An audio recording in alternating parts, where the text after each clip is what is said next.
गौतम बुद्ध का शिष्य क्रोधित था। बुद्ध ने उससे कहा कि क्रोधी व्यक्ति मानसिक हिंसा करता है। क्रोध एक ऐसी बुराई है जो हमें सभी से दूर कर देती है।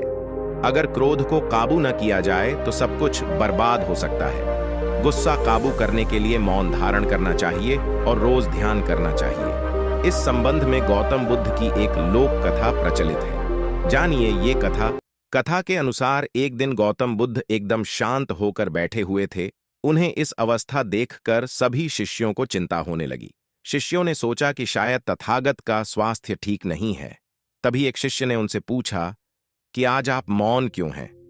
क्या हमसे कोई गलती हो गई है? एक अन्य शिष्य ने पूछा कि क्या आप अस्वस्थ हैं? शिष्यों की बात सुनने के बाद भी बुद्ध मौन बैठे थे।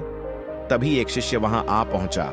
वह जोर से चिल्लाया कि आज मुझे सभा में बैठने की अनुमति क्यों नहीं दी गई है?